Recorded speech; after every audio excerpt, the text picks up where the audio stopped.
And welcome back to my channel learn with Preeti. तो guys, इस video में हम बात करेंगे cell cycle and cell division के बारे में।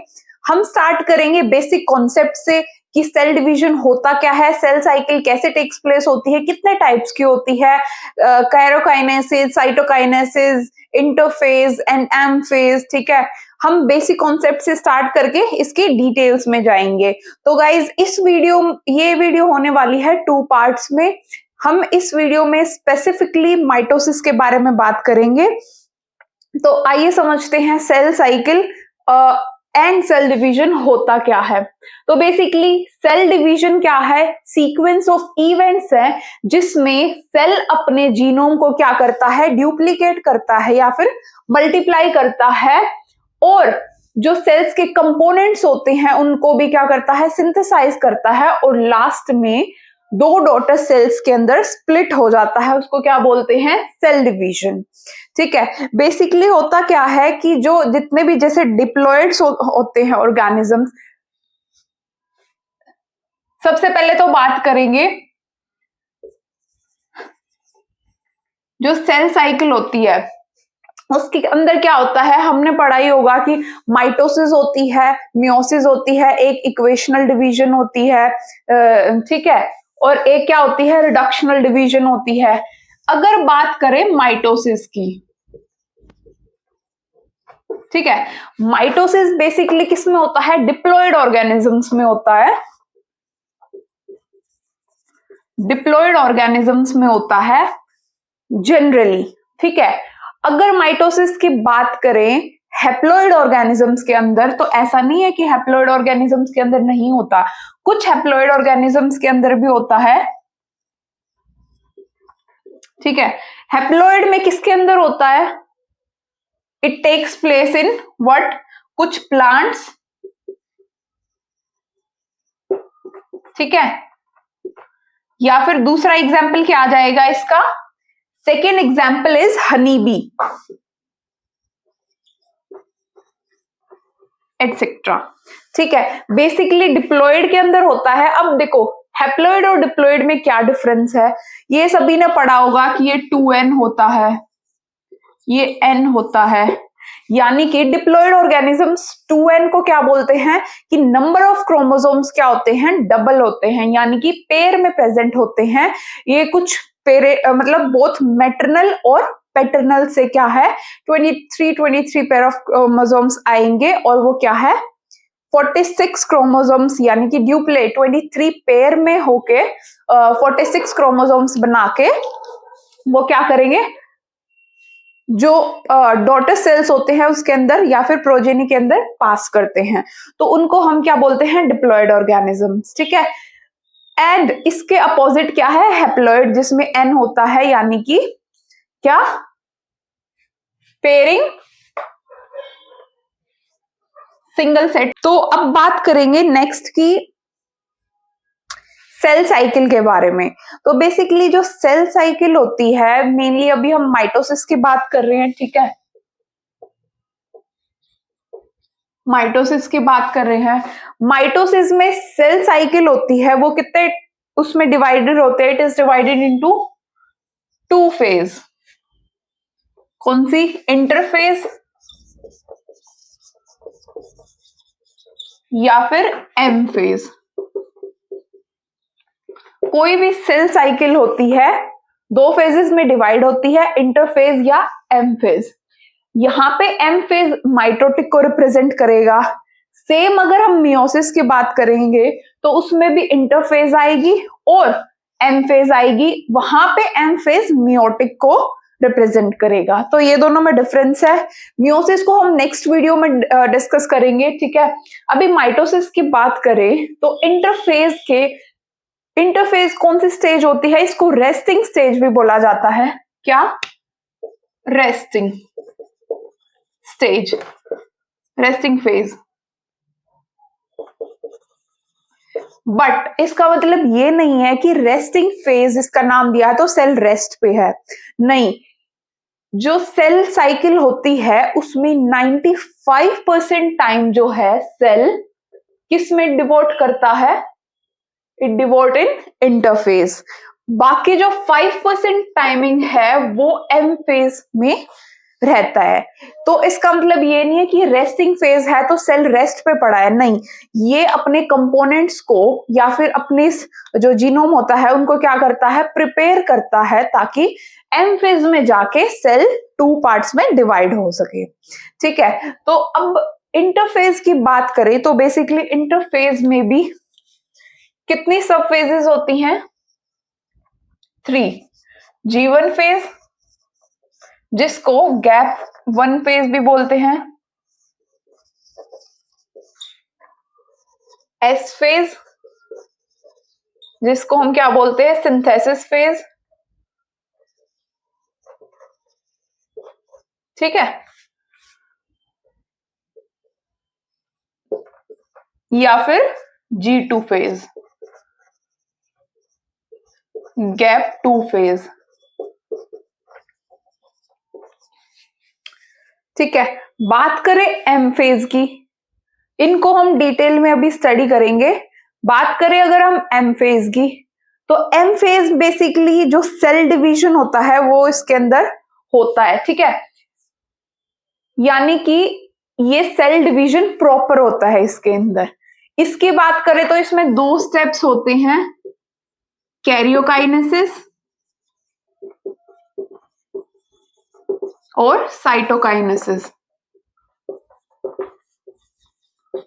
देखो, कैरियोकाइनेसिस क्या होता है, जब न्यूक्लियस का 2 में स्प्लिट हो जाना उसको क्या बोलते हैं, कैरियोकाइनेसिस।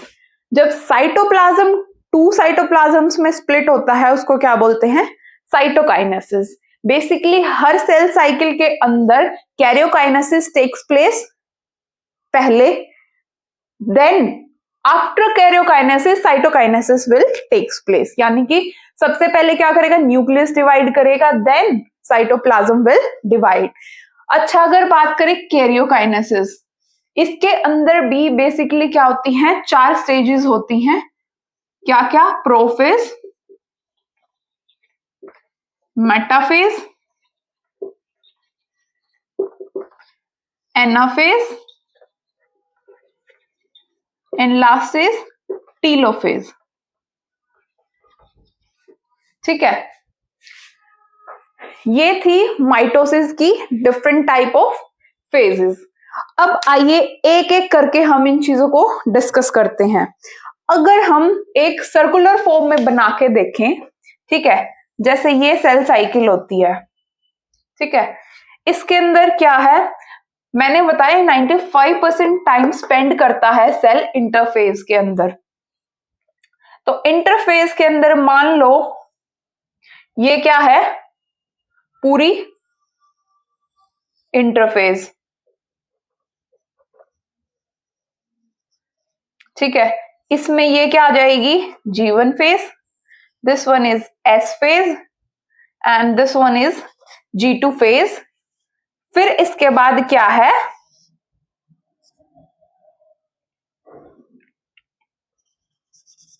स्टार्ट हो जाएगी M फेज।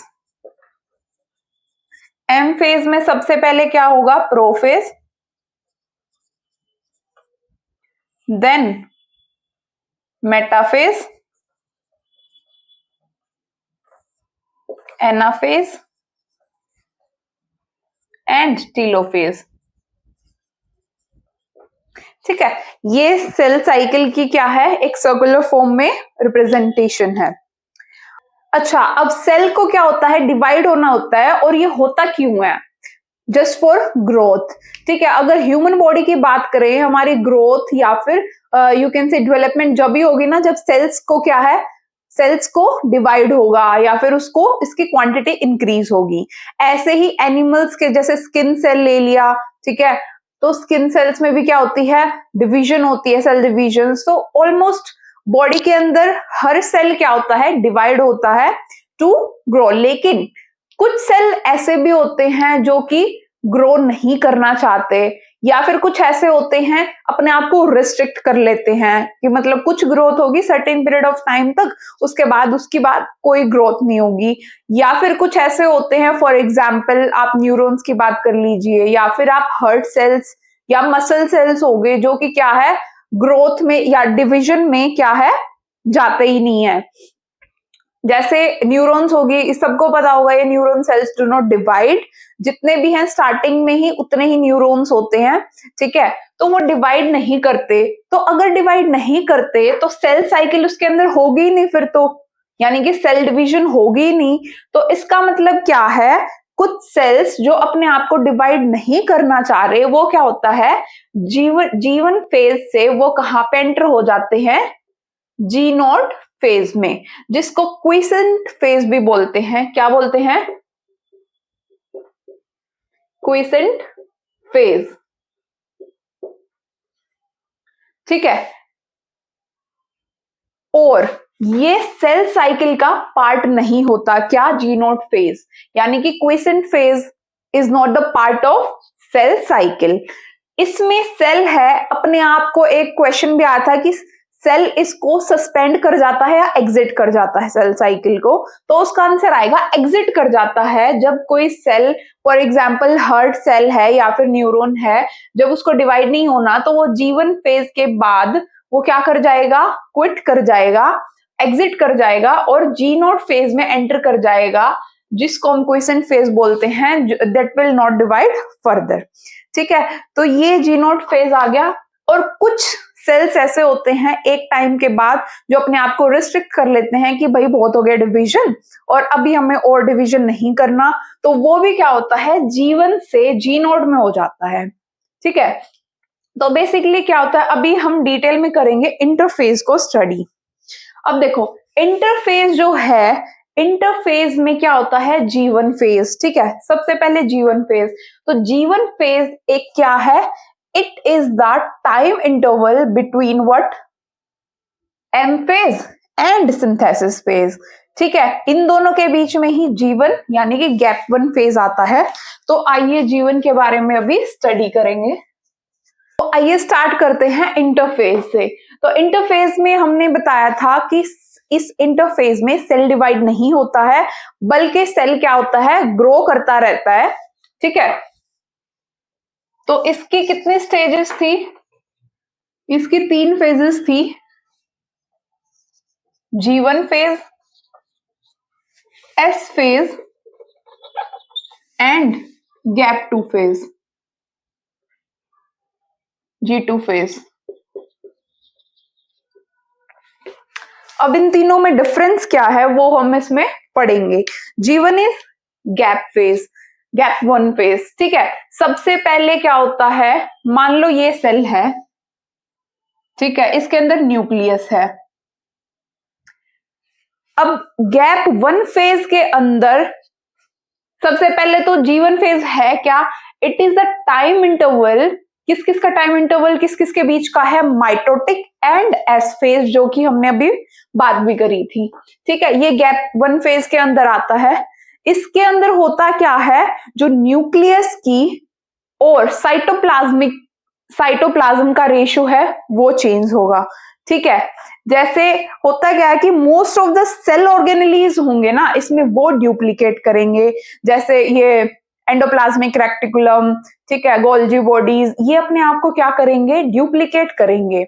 इसमें याद रहे कि न्यूक्लियस के अंदर जो डीएनए होता है वो ड्यूप्लीकेट नहीं करता, बाकी सेल ऑर्गेनेलीज जितने भी होंगे वो ड्यूप्लीकेट कर लेंगे, ठीक है। मान लो एक ईआर है तो 2 बन जाएंगे, ठीक है। तो इसमें क्या होता है, सेल ऑर्गेनेली ड्यूप्लीकेट्स, ठीक है, पहली चीज। दूसरी चीज, DNA centrosome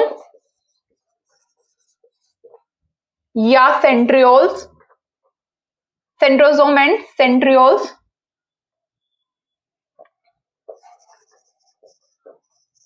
do not duplicate,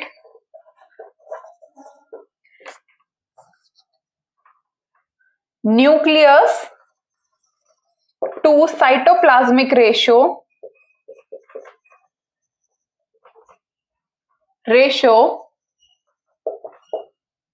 changes ठीक है।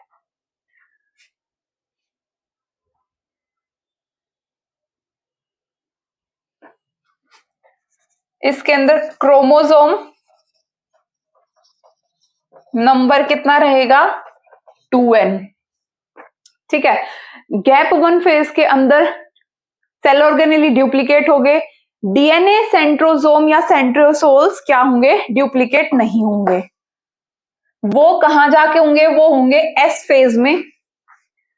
न्यूक्लियस का साइटोप्लाज्म, मान लो ये सेल था, इसके अंदर न्यूक्लियस तो डिवाइड नहीं करेगा, न्यूक्लियस डिवाइड नहीं करेगा तो न्यूक्लियस बाय साइटोप्लाज्म इसके अंदर बढ़ जाएगा ऑब्वियसली, क्योंकि सेल ऑर्गेनेली बढ़ेंगे तो उसका रेशियो क्या हो जाता है? चेंज होता है।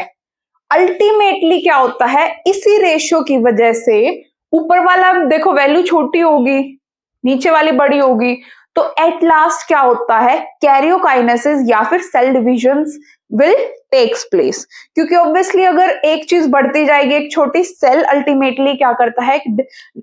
डिसीजन लेता है कि भाई अब तो डिवाइड होना ही पड़ेगा। ठीक है, ये इसके अंदर होता है। अब क्रोमोसोम नंबर क्या है? 2n, क्योंकि माइटोसिस की बात कर रहे हैं, यानी कि 23 पेयर ऑफ क्रोमोसोम्स हो गए, 23 आए मैटरनल, 23 आए पैटर्नल। ठीक है, तो जो वो होगा क्रोमोसोम नंबर क्या होगा? Will be 2n। अब बात करेंगे, देखो दूसरी चीज क्या है, क्रोमोसोम और क्रोमैटिड में क्या डिफरेंस है वो भी हम डिस्कस करेंगे। जो सबसे मेन कंफ्यूजन वाली चीज होती है गैप 1 फेज में इज दैट कि मान लो एक ये है, एक ये है, अगर इन दोनों की बात करें तो इन दोनों में क्या डिफरेंस है?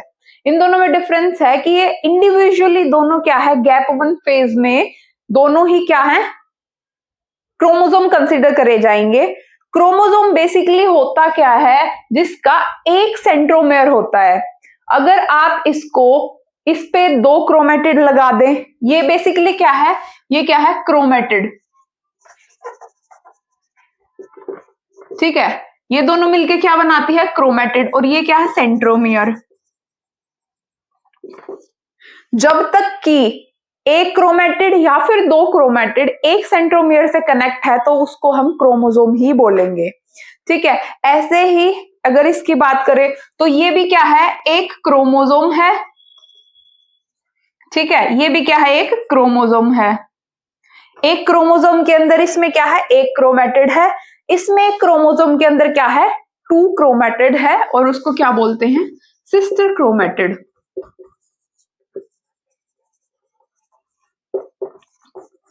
ठीक है, उसको क्या बोलेंगे? Sister chromatid. तो गैप 1 फेज में डीएनए नंबर क्या होगा? 2n, यानी कि 46 क्रोमोसोम्स होंगे। अगर क्रोमेटिड की बात करें, ठीक है, क्रोमेटिड की बात करें तो उसमें कितनी होंगी?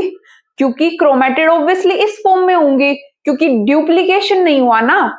हमने बात करी है ऑर्गेनेली का डुप्लीकेशन होता है, लेकिन chromosomes will not duplicate.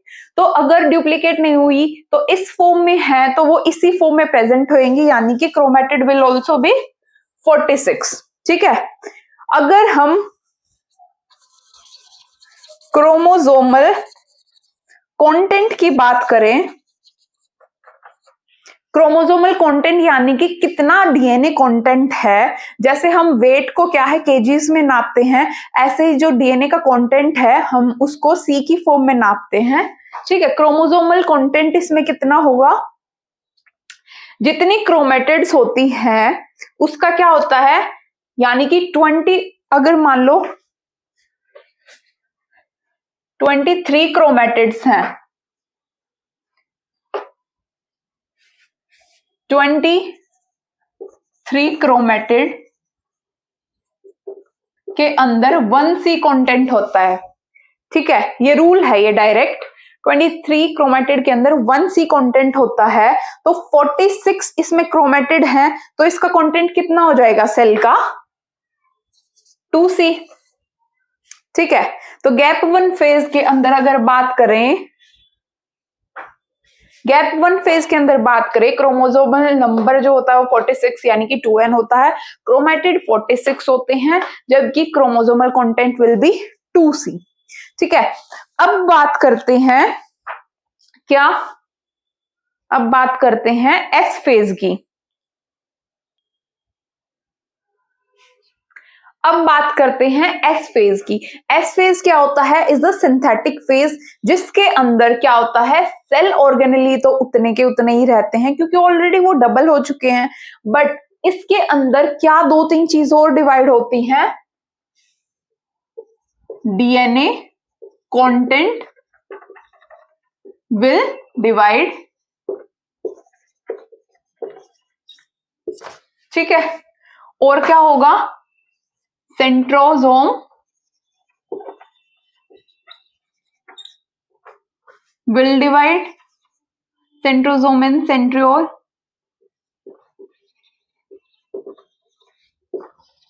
will divide। ठीक है, सेंट्रोसोम बेसिकली होता क्या है, सेंट्रोसोम होता है, जैसे एक सेंट्रोसोम के अंदर क्या होता है, 2 सेंट्रियोल्स प्रेजेंट होते हैं। ठीक है, ये सेंट्रोसोम है और ये क्या है, सेंट्रियोल्स। ये बेसिकली जब सेल डिवाइड होता है, हम एम फेज की बात करेंगे, जो स्पिंडल फाइबर या माइक्रोट्यूब्यूल्स होती हैं, सेल डिवीजन में जो थ्रेड्स वगैरह जो नीड होती है ताकि वो स्पिंडल फाइबर बना के उसको डिवाइड करके पोल की साइड जाते हैं, तो उसमें हेल्प करता है। ठीक है, तो सेंट्रोसोम एंड सेंट्रियोसोल विल डिवाइड। ठीक है, और तीसरी चीज क्या होती है, जो कि हिस्टोन प्रोटीन होता है, जो कि आपको पता है डीएनए की पैकेजिंग में भी हेल्प करता है, वो भी इसमें क्या होता है, विल डिवाइड। डिवाइड तो क्या मतलब, will synthesize. Histone protein will synthesize. ठीक है, और एस फेज के अंदर क्या होता है, हमने बात करी थी डीएनए कंटेंट विल डिवाइड। मान लो ये क्या था, सेल था। ठीक है, इसके अंदर ये न्यूक्लियस है, तो होगा क्या, इसके अंदर जो क्रोमेटिन फाइबर्स प्रेजेंट होती हैं, क्रोमेटिन थ्रेड जो प्रेजेंट होती हैं, बेसिकली देखो इंटरफेस के अंदर क्रोमोसोम्स क्या है, ऐसे क्रोमेटिन थ्रेड टाइप में प्रेजेंट होते हैं। प्रॉपर उनका स्ट्रक्चर हमें मेटाफेज में जाके दिखता है, जो कि एम फेज का पार्ट है। ऐसे मान लो यूं प्रेजेंट है। ठीक है, ऐसे थ्रेड की फॉर्म में। अब देखो ये वाली एक थी क्रोमेटिड, कहां तक, गैप 1 फेज तक। एस फेज में आके क्या करेंगी, ये क्रोमेटिन फाइबर कंटेंट को मतलब डबल कर लेंगी, यानी कि 2 क्रोमेटिड बन जाएंगी, जो कि एक ही सेंट्रोमियर से अटैच्ड होगी। फिर भी उसको क्या बोलेंगे, क्रोमोसोम नंबर तो सेम रहेगा। ठीक है, तो यहां पे क्या हो जाएगा, कंटेंट डबल हो जाएगा बेसिकली, और सिस्टर क्रोमेटिड भी क्या हो जाएंगी, डबल हो जाएंगी। बट क्रोमोसोमल नंबर चेंज नहीं होगा, क्योंकि क्रोमोसोमल नंबर क्यों चेंज नहीं होगा, क्योंकि एक ही सेंट्रोमियर से अटैच्ड हैं 2 क्रोमेटिड, तो उसको एक ही कंसीडर करेंगे क्रोमोसोम। ठीक है, अगर बात करें क्रोमोसोम नंबर की, तो यहां पे लिख लीजिए, क्रोमोसोम नंबर विल बी कितना, 46 का 46। क्रोमेटिड जो होगा, क्रोमेटिड कितना आ जाएगा, 92, क्योंकि डबल होगी ना क्रोमेटिड। और क्रोमोसोमल कंटेंट जो होगा, क्रोमोसोमल कंटेंट होगा वो कितना हो जाएगा, अगर 23 के अंदर 1 क्रोमोसोमल कंटेंट होता है, सॉरी 1C कंटेंट होता है, तो 92 के अंदर कितना हो जाएगा, 4C क्रोमेटिड। ठीक है, तो ये था एस फेज, जिसको हम सिंथेटिक फेज भी बोलते हैं। हमारी इंटरफेज की लास्ट फेज जो आती है वो क्या है, G2 फेज, यानी कि गैप 2 फेज। अब देखो G2 फेज के बाद हम एंटर कर जाएंगे M फेज में, जो कि माइटोटिक फेज है।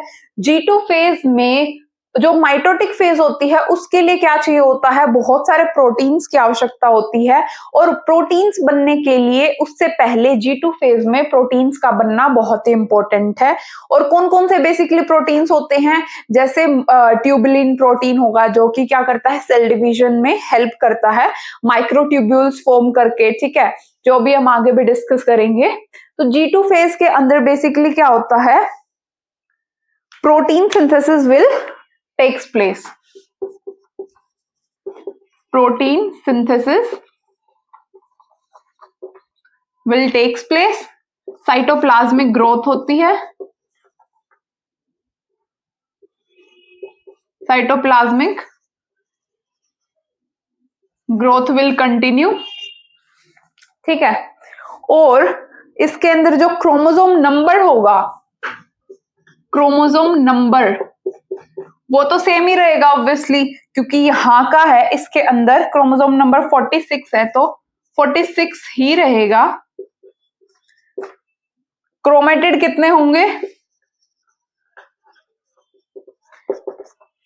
ये भी 92 के 92 ही रहेंगे, और कंटेंट है जो वो भी 4C का 4C ही रहेगा। तो बेसिकली ये था G2 फेज में। G2 फेज में मेन बेसिकली प्रोटीन सिंथेसिस होता है। इसके बाद G2 के बाद सेल एंटर कर जाता है किस फेज में, M फेज में, यानी कि माइटोटिक फेज में, ठीक है। एक्चुअल जो सेल की डिवीजन होती है वो M फेज के अंदर होती है, ठीक है। इसके अंदर तो क्या होता है, इसके अंदर सेल का एनलार्जमेंट या फिर ग्रोथ होती रहती है। तो अभी बात करेंगे हम M फेज के बारे में। तो आइए अब बात करते हैं एम फेज की, phase number 1 that is prophase, ठीक है। प्रोफेज के अंदर क्या होता है, इनिशिएशन ऑफ क्रोमोसोमल कंडेंसेशन, यानी कि होता क्या है कि जो इंटरफेज थी उसमें तो अभी तक हमें क्या था, सेल ऑर्गेनेली अच्छे से दिखाई दिए थे, बट न्यूक्लियस अच्छे से दिखाई नहीं दिया था, यानी कि क्रोमेटिन फाइबर्स भी अच्छे से दिखाई नहीं दिए थे।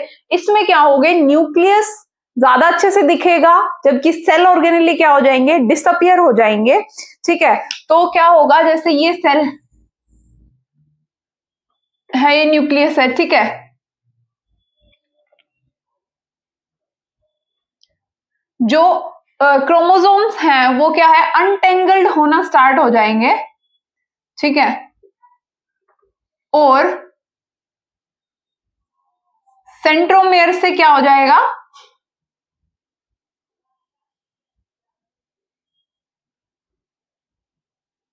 अर्ली प्रोफेज के अंदर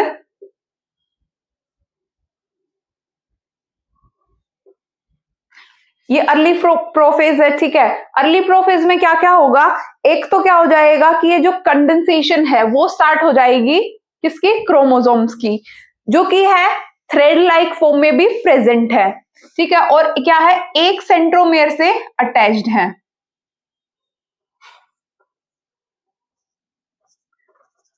एक सेंट्रोमेयर से क्या है, दो क्रोमेटिन अटैच्ड हैं, ठीक है। तो उसकी क्या हो जाएगी, कंडेंसेशन, यानी कि कंडेंस होना स्टार्ट हो जाएंगे। Centrosome begins to move at poles, यानी कि जो सेंट्रोसोम्स होते हैं उससे पहले क्या होगा, प्रोफेज के अंदर ये कंडेंसेशन स्टार्ट हो जाएगी, ये अर्ली प्रोफेज का पार्ट है, ठीक है। अब इसके बाद क्या हो जाएगी, जो कि सेंट्रोसोम्स था ना, सेंट्रोसोम्स जैसे यहाँ पे प्रेजेंट है, ठीक है, साइटोप्लाज्म के अंदर जो सेंट्रोसोम्स है उससे क्या है, माइक्रोट्यूब्यूल फाइबर है वो निकलना स्टार्ट हो जाएगा। Microtubule fibre he later on it will form what, spindle fibres, ठीक है। ये जो सेंट्रोसोम मैंने बताया था जिसके अंदर दो सेंट्रियोल होते हैं, ठीक है, ये क्या करते हैं, माइक्रोट्यूब्यूल्स फाइबर्स को निकालते हैं, और इस पूरे स्ट्रक्चर को क्या बोलते हैं, एस्टर, ठीक है। ये क्या हो जाएंगे, ये यहाँ पे पोल्स की साइड जाना स्टार्ट हो जाएंगे, ठीक है। यानी कि ये जो दो यहाँ पे प्रेजेंट थे ना, एक इस साइड जाएगा और एक यही रहेगा, ठीक है। ये थी अर्ली प्रोफेज में। अगर लेटर प्रोफेज की बात करें तो क्या हो जाएगा, हर क्रोमोसोम जिसके अंदर दो क्रोमेटिड्स हैं वो अटैच्ड हो जाएंगे सेंट्रोमियर से, जो बता दिया। और सेंट्रोमियर्स है, जो सेंट्रोसोम्स है वो माइक्रोट्यूब्यूल रेडिएट्स होना स्टार्ट हो जाएंगे पोल्स के साइड में। Second thing is nuclear membrane है वो क्या हो जाएगी, डिसॉल्व होना स्टार्ट हो जाएगी। ये क्या हो जाएगी, डिसॉल्व होना स्टार्ट हो जाएगी। क्या, न्यूक्लियर मेम्ब्रेन, न्यूक्लियर, ठीक है। और ये जो एस्टर्स थे ये पोल्स के साइड क्या हो जाएंगे, रेडिएट्स हो जाएंगे, ठीक है। And more condensation will takes place of chromosomes. तो ये था प्रोफेज के अंदर। और बहुत इंपॉर्टेंट पार्ट ये है कि इसमें सेल ऑर्गेनली विल डिसअपियर्स, और बेसिकली जो फोकस रहेगा वो किस पे रहेगा, क्रोमेटिड स्ट्रक्चर पे। फिर इसके बाद आती है मेटाफेज। अब बात करते हैं मेटाफेज के बारे में। तो मेटाफेज के अंदर क्या होता है, कंप्लीट डिसइंटीग्रेशन हो जाएगी न्यूक्लियर मेम्ब्रेन की, यानी कि nuclear membrane will disintegrate completely, ठीक है। जो यहाँ पे न्यूक्लियस था, न्यूक्लियर मेम्ब्रेन थी, वो डिसइंटीग्रेट हो जाएगी, ठीक है। और जो क्रोमोसोम्स होते हैं, देखो एक आती है अर्ली मेटाफेज, फिर आती है लेट मेटाफेज। दोनों में क्या डिफरेंस होता है, अर्ली मेटाफेज प्लेट में तो अर्ली मेटाफेज में तो क्या होता है, जो क्रोमोसोम्स होते हैं वो क्या करते हैं, वो बिगिन कर जाते हैं, जो सेंट्रोसोम होते हैं वो क्या कर जाते हैं, अपोजिट पोल की तरफ चले जाते हैं, ठीक है। और जो मेटाफेज, लेट मेटाफेज में क्या हो जाता है, वो एक प्लेट के अंदर लाई कर जाते हैं, कौन, क्रोमोसोम्स। जैसे कंप्लीट डिसइंटीग्रेशन हो गया, स्पिंडल फाइबर्स होती हैं जो कि अटैच्ड होती हैं काइनेटोकोर्स। अब देखो स्पिंडल फाइबर्स जो होती हैं, मान लो ये सेंट्रोमियर है, ठीक है, ये क्या है, सिस्टर क्रोमेटिड है। यहां पे एक प्रोटीन प्रेजेंट होता है जिसको हम क्या बोलते हैं, काइनेटोकोर, ठीक है। क्या बोलते हैं, काइनेटोकोर। जिससे आके की क्या है, स्पिंडल फाइबर्स जो होती हैं वो अटैच होती हैं, स्पिंडल फाइबर्स, ठीक है। जो कि लास्ट में क्या करती है, सेपरेट करती हैं किसको, क्रोमेटिड्स को, जो कि लेटर एनाफेज में जाके क्रोमोसोम्स को दो क्रोमेटिड में तोड़ देता है, ठीक है। तो ये स्पिंडल फाइबर्स क्वेश्चन पे आता है तो किस पे अटैच होती है, काइनेटोकोर, जो कि एक प्रोटीन्स है। और ये काइनेटोकोर बनता भी कैसे है, स्पिंडल फाइबर से इसको जनरेट करती हैं, ठीक है। तो अब क्या होगा, जो क्रोमोसोम्स होंगे, ठीक है, ऐसे यहां पे तो क्या है, एस्टर्स पोल्स पे चले जाएंगे, ठीक है। और जो क्रोमोसोम्स होंगे जैसे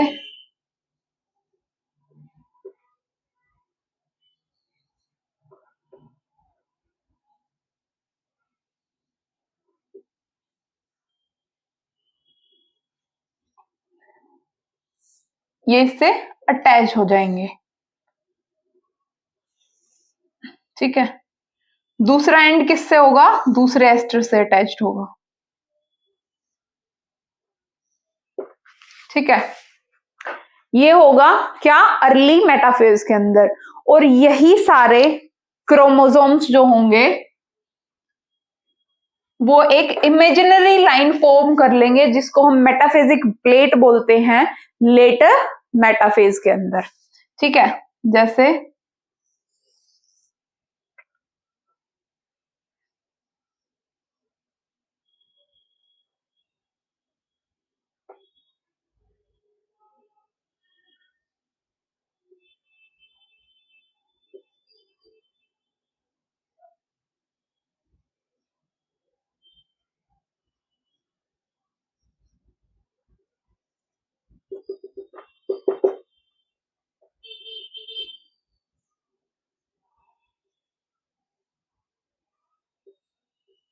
ये एक इमेजिनरी लाइन से फॉर्म होगी जिसको हम क्या बोलते हैं, मेटाफेजिक प्लेट। मेटाफेजिक प्लेट, ठीक है। अब देखो स्पिंडल फाइबर्स जो अटैच हो जाएंगे किससे, काइनेटोकोर से, and metaphasic plate will be form. अब देखो माइटोटिक एपरेटस होता है, वो क्या होता है, दो एस्टर प्लस ये जो स्पिंडल फाइबर्स हो जाती हैं, इनको मिला के क्या करते हैं, एक माइटोटिक एपरेटस फॉर्म करते हैं। तो ये सारे इवेंट्स होते हैं मेटाफेज के अंदर। अब बात करेंगे एनाफेज के बारे में। अब देखो ये क्या है, यहां पे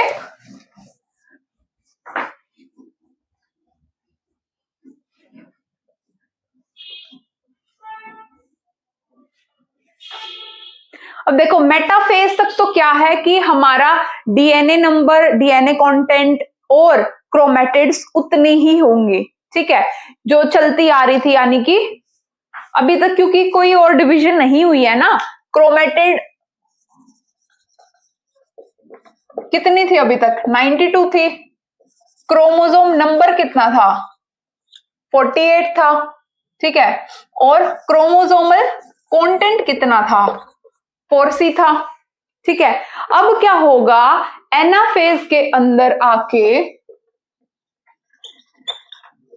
ये जो प्लेट थी ये क्या करेंगी, सडन एकदम से क्या हो जाएगा, एक एक उसमें स्प्लिट हो जाएगी, यानी कि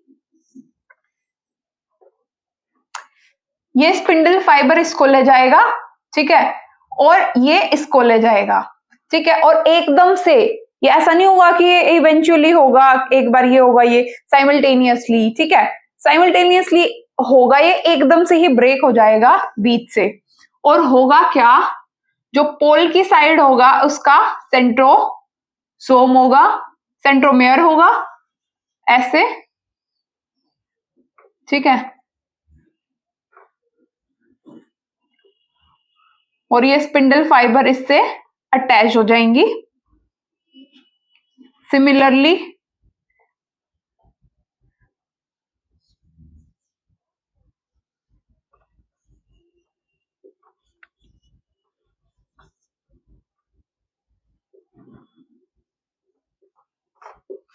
ऐसे इसके अंदर डिवाइड हो जाएंगी एनाफेज के अंदर, ठीक है। एकदम से क्या हो लिया, इन स्पिंडल फाइबर्स ये अपने आप को इनको खींच लेंगी, जो होमोलोगस क्या थी, क्रोमेटिड सिस्टर्स थी। तो क्रोमेटिड्स विल स्प्लिट अप, ठीक है, और जाके क्रोमोसोम्स इन्होंने क्या कर लिया, क्रोमोसोम्स में डिवाइड कर दिया, ठीक है। तो अगर प्रोफेज की बात करें, ये पोल्स की तरफ माइग्रेट कर जाएंगी, ठीक है। यहाँ पे नंबर ऑफ क्रोमेटिड्स कितनी रहेंगी, number of chromatid will be 92, ठीक है। क्रोमेटिड तो सेम ही है क्योंकि इसमें, लेकिन नंबर ऑफ क्रोमोसोम्स क्या हो जाएंगे, 48 से यहाँ पे एनाफेज के अंदर 48 से 92, क्योंकि यहाँ पे भी तो मैंने बताया था, क्योंकि जिनका सेंट्रोमियर एक होता है तो वो भी क्या हो जाता है, सेंट्रोमियर एक होता है तो एक ही क्रोमोसोम उसको कहते हैं। तो 92 क्रोमोसोम्स, 92 क्रोमेटिड्स, और डीएनए कंटेंट कितना होगा, 4C, क्योंकि क्रोमेटिड्स 92 है तो 4C कंटेंट होगा। तो ये था एनाफेज के अंदर। टीलोफेज के अंदर बेसिकली क्या हो जाता है, ये फाइनल स्टेज है किसकी, telophase is the final stage of karyokinesis. Karyokinesis के बाद क्या है, साइटोकाइनेसिस विल टेक्स प्लेस। ये अपोजिट है प्रोफेज के, ठीक है। इसके अंदर सेल ऑर्गेनेली वापस से क्या हो जाता है, अपीयर स्टार्ट हो जाता है, और क्रोमोसोम्स फेडेड दिखने लग जाते हैं, वापस से क्या हो जाते हैं, एंटेंगल्ड हो जाते हैं। क्रोमोसोम्स अपने रिस्पेक्टिव पोल्स पे चले जाते हैं, और क्रोमोसोम्स अपनी इंडिविजुअलिटी को लूज कर देते हैं। Nuclear envelope, nucleolus, Golgi apparatus और एंडोप्लाज्मिक रेक्टिकुलम, ये सेल ऑर्गेनेली वापस से दिखना स्टार्ट कर जाते हैं, जैसे टीलोफेज के अंदर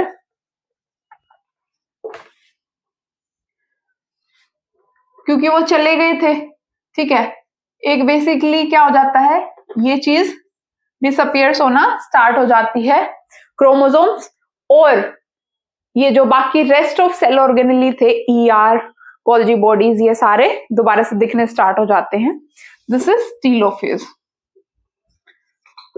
वापस से it will lose our identity, ठीक है। उसके बाद क्या हो जाता है, साइटोकाइनेसिस, यानी कि साइटोप्लाज्म का डिवीजन हो जाता है, एंड फाइनली क्या हो जाता है, दो डॉटर सेल्स के अंदर सेल विल स्प्लिट। अब बात करें साइटोकाइनेसिस। साइटोकाइनेसिस यानी कि साइटोप्लाज्म का स्प्लिट होना इज साइटोकाइनेसिस। ये भी दो तरीके का होता है, प्लांट सेल में अलग होता है, एनिमल सेल में अलग होता है।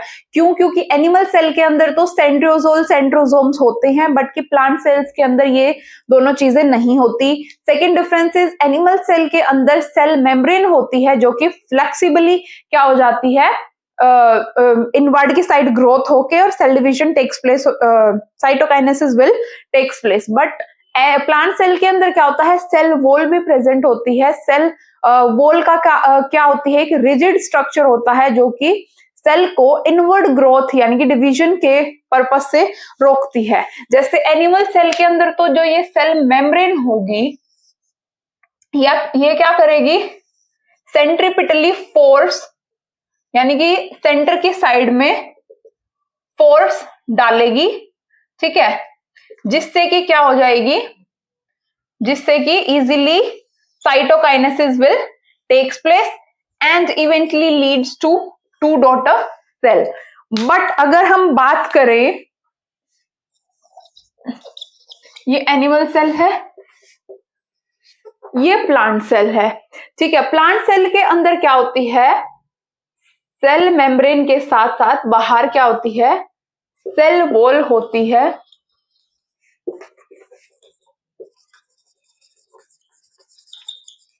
ठीक है। ये क्या करती हैं, ये सेल वॉल है जो रिजिड स्ट्रक्चर होता है, जो कि अंदर की साइड ग्रोथ नहीं होने देता, और इस वजह से रिजिड तो साइटोकाइनेसिस होगी कैसे, तो होता क्या है कि प्लांट सेल के अंदर जो गोल्गी बॉडीज होती है ना, गोल्गी बॉडीज, वो क्या करती हैं, वो स्मॉल फ्लैक वेसिकल्स बना लेती हैं। ये जो वेसिकल्स होंगी, ये कहां पे जाएगी, बीच में चली जाएगी और एक प्लेट लाइक स्ट्रक्चर बना लेंगी, यानी कि ऐसे सेंटर में जाके जो गोल्गी बॉडीज होती हैं, स्मॉल वेसिकल एक प्लेट लाइक स्ट्रक्चर बना लेंगी, जो कि मिडिल में चली जाएगी, और इनको क्या बोलेंगे, फ्रेगमोप्लास्ट। फ्रेगमोप्लास्ट जो कि क्या करेंगी, आउटवर्ड ग्रोथ स्टार्ट कर देंगी, आउटवर्ड ग्रोथ यानी कि सेंट्रीफ्यूगली ग्रोथ स्टार्ट कर देंगी, और एक ये प्लेट बना लेंगी जिसको मिडिल लेमिला बोलते हैं, ठीक है। ये मिडिल लेमिला क्या करेगी, आउटवर्ड ग्रोथ होते होते क्या कर देगी, सेल को टू डॉटर सेल्स में स्प्लिट कर देगी। This is how the cell division occurs in plant cells, ठीक है। ऐसे साइटोकाइनेसिस के बाद दो डॉटर सेल्स में स्प्लिट हो गया, तो this is how cell division will takes place. तो ये सारा खेल था किसका, माइटोटिक का। आगे वीडियोस में हम बात करेंगे मियोसिस के बारे में। वीडियो पसंद आए हो तो please do like, comment, share and subscribe my channel, ठीक है। ऐसे ही अगर आपको कोई किसी और चैप्टर की वीडियोस चाहिए तो प्लीज कमेंट करें कौन से चैप्टर की मैं वीडियोस बनाऊं। Thank you.